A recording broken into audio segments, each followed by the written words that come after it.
Kasi gusto ko, sa'kin ka lang. Sa'kin ka lang maniwala. Gusto kong okey tayo.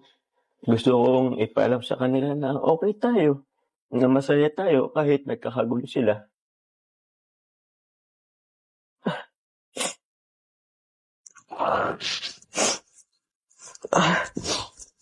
Pasensya ka na, ha. Di ko lang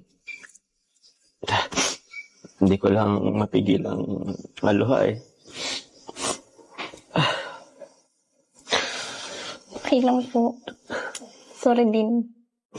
Sorry din po. Sorry din. Kasi, di ba minsan nag-expect ka, pero hindi ko na ibibigay.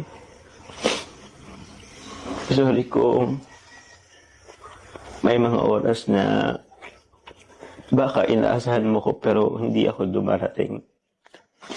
Gusto mo pong tubig po. Wag na. Sorry na wala tuloy ako. Pero yun, gusto ko itong ibigay sa'yo.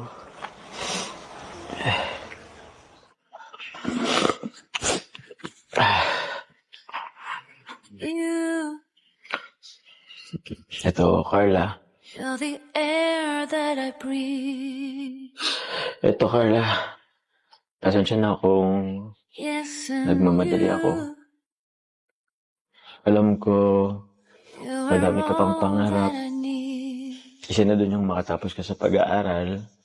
Pero hindi naman ibig sabihin nun ay pinahandaan kita na huwag na mag-aaral o itigil na yung pag-aaral mo. Pero gusto ko lang kasing magpatanaw sa kanila na okay tayo, na seryoso ako sa'yo.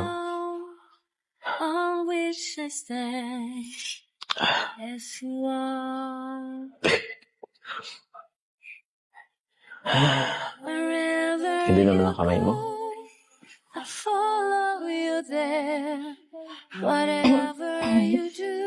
Bakit? Wait lang po. Bakit? Ano po ba ito? Anong ibig sabihin nito?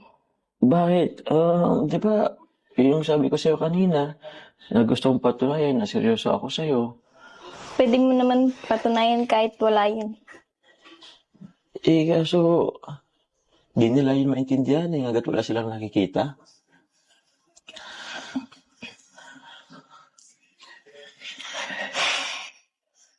Tsaka po ba kung ang sabihin nila mama pag napanood nila ito.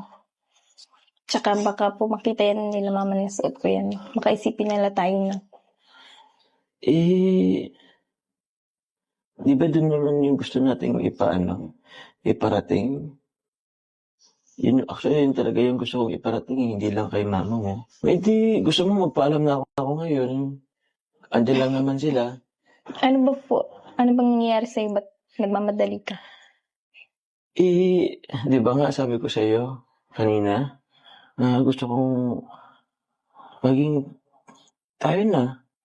Seryoso ako sa'yo. Akala ko ba gusto mo ako? May nagbago na ba?